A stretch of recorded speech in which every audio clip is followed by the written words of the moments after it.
sat by the window, same chair, same view, same quiet hour. The late afternoon light stretched across the floor like it always had, warm and slow, as if time itself had chosen to sit still beside him. At 74, he no longer rushed. He wasn't climbing ladders, fixing problems, or holding up the world. The world had quieted, and finally he could hear himself think. He hadn't always been this still. Once he was a professor, respected, sharp, surrounded by questions and bright eyes full of potential. But now, in the calm of these later years, something deeper had emerged. A lesson that no textbook ever held. One born not from knowledge, but from living. From silence, from sorrow. From loving deeply and losing anyway. Looking across the empty table, he whispered to no one and everyone, "These are the truths I wish someone had told me before the noise faded, before the days grew this quiet." What he shared next wasn't advice. It was something gentler, a light in the dim. A voice many older adults didn't know they needed until they heard it. Take a breath. Settle in. There's something here waiting for you. Stories that might sound like your own. Quiet truths you've always known. And maybe one message your heart has been quietly hoping to hear. If these words bring you comfort, stay close.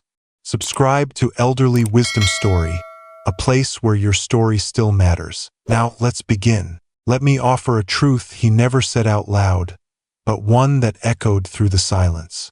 As he sat in that stillness, one thought returned more than any other. What am I worth now? The world had stopped asking for his help, his leadership, his answers. But inside, a new kind of question had begun to rise. And that's where so many of us quietly arrive.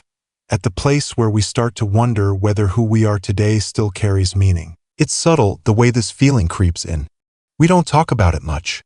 But after a lifetime of being measured by paychecks, promotions, responsibilities, the people who needed us, it's easy to forget how to value ourselves without the scoreboard. When the house grows quiet and the calendar empties, something in us can whisper, "Am I still needed? Am I still enough?" But here's what I want to say to you. You are not a resume. You are not a to-do list. You are not a job title someone used to introduce you. You are a living story, and your worth is not behind you. It's within you, unfolding even now. There is strength in the quiet that never got applause. There is courage in the way you face the morning after a restless night. There is wisdom in the love you give without expecting anything in return. These are not small things. They are victories, and they deserve to be honored. So maybe it's time for a different kind of journal, not to track what you've done, but to record what you've overcome. Write down one quiet win each week, one moment of grace, one truth you're finally starting to believe. Because your value has never been in what you did. It has always been in who you are. And that has never stopped growing. She once believed that her best years were behind her. At 68, she had buried a husband, raised 3 children, and quietly folded away dreams she thought no longer belonged to her. But something changed when she walked past the local library and saw a flyer. Beginner watercolor class. All ages welcome. Something stirred. Not loudly, but enough to make her pause. The next Tuesday, she showed up with trembling hands and a blank notebook. A year later, that same library held her first art exhibit. The walls were covered not just with color, but with courage. Too often, we are taught to see the stage of life as a winding down. A time to wait, to slow, to prepare for endings. But what if it's not a closing act? What if it's a quiet invitation to begin again, but this time for yourself? There is still music waiting to be played, journals waiting to be filled, trails waiting to be walked slowly and without hurry. There are words in you that have never been spoken aloud, kindnesses that haven't yet been given, places your feet have never touched. You haven't missed your chance, you've simply lived enough to finally choose the life that belongs to you. So say yes. Say yes to the long walks, to the brush in your hand, to the story you never thought you'd write. Not because time is running out, but because now you finally understand what time is for. And sometimes the most beautiful chapters come after we thought the story had ended. It can take years, sometimes decades, for us to admit just how much space certain memories still occupy in our hearts. A word that was never taken back. A silence that stretched too long. A betrayal that came when we needed grace. We carry these things quietly like stones in our pockets, pretending they've grown lighter with time. But the truth is, resentment has a way of settling in deep. And no matter how carefully we tuck it away, it shows on our faces, in our sleep, in the way we speak when we think no one is listening. Forgiveness is a strange kind of freedom. We often imagine it as a gift we must hand to someone else, something they must deserve.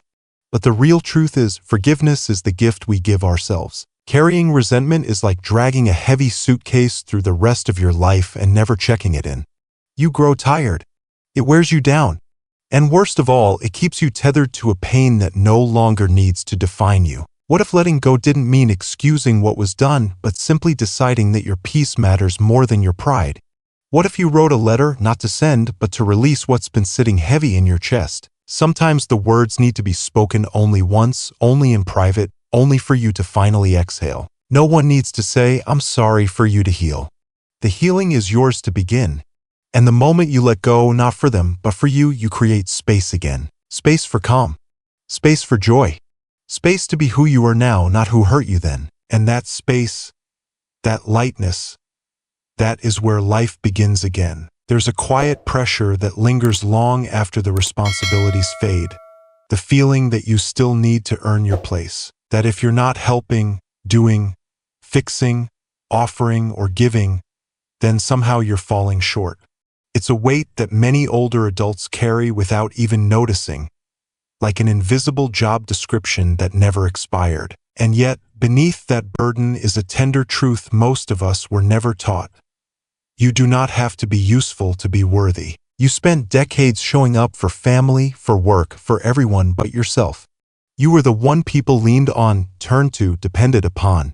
But now in this season of life, the rules are different. And the reward isn't in how much you give, it's in how fully you live. Sometimes being present is the greatest gift you can offer. A gentle smile, a listening ear, the steady wisdom of someone who's seen enough to know what matters. That is more than enough. And if your body is tired, if your spirit asks for stillness, you have every right to rest. Not as a break between obligations, but as something sacred in its own right. Learn to say no without guilt. Choose silence without apology. Take up space without explanation. You've done more than enough. And now you are allowed to simply be, because you are not a machine. You are a soul with seasons. And some seasons are made for blooming, while others are meant for breathing. Somewhere along the way, many of us were told that curiosity belongs to the young. That asking questions, exploring new ideas, or trying something unfamiliar is a luxury reserved for fresh starts, not later chapters. But the truth is, curiosity isn't a child's game. It's your soul's way of staying awake, staying open, staying young in all the ways that truly matter. You don't need to travel far or start something grand. Curiosity lives in the smallest invitations: a book you've never read, a neighbor with a story you haven't heard, a flower growing between cracks in the sidewalk. It's not about adding more to your life. It's about noticing what's already there, just waiting for you to look a little closer. And when you do, something magical begins to happen. The fog lifts. The days feel less heavy. Your energy returns, not from caffeine or habit, but from wonder. That spark you thought was gone? It was never gone, it was simply waiting to be invited back in. Maybe it looks like joining a life story club and telling your memories aloud for the first time. Or attending a small book circle where someone else's words help you rediscover your own. Maybe it's learning to take a photo with your phone and capture light just right. Or planting something in a pot by the window and watching it bloom, slowly, steadily, like you. Curiosity doesn't fade with age. It only dims when we forget it's still allowed. But the moment you say, "I wonder," is the moment your spirit begins to stretch again. And in that quiet stretch, life surprises you. Not by making you young again, but by reminding you that wonder never left. Growing older is not fading out, it's finally stepping into the most meaningful chapter of your life. Not the loudest, not the busiest, but the one where every word carries weight, every breath feels earned, and every quiet moment has something to teach you. Somewhere, that old professor still sits by the window. He's no longer trying to impress, convince, or correct. He simply speaks from a place of knowing. And if you listen closely, you'll hear him say what matters most. Not just once, but gently over and over again. Your life still matters. Your voice still matters. And your joy still matters. So if this message found its way to you today, if even one line settled softly into your heart, please consider sharing it. Not for numbers, not for likes, but because someone out there, maybe someone you love, needs to be reminded that they are not alone in how they feel and that it's never too late to begin again. This isn't the end of your story. It's just the chapter you finally get to write on your own terms. And it's going to be beautiful. Maybe the greatest surprise in growing older isn't what we lose, but what we still have yet to discover.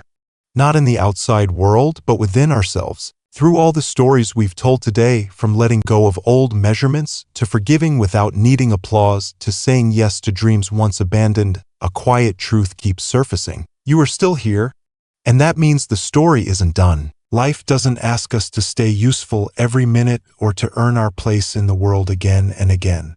It only asks that we stay open, that we remain curious, that we choose peace over proving and presence over pressure. These are not small choices. They are bold acts of living. If there's one lesson that lingers, it's this: you were never meant to fade away quietly. You were meant to become more fully yourself, layer by layer, year by year. So breathe deeply. Be proud of the life you've lived and the life you're still shaping.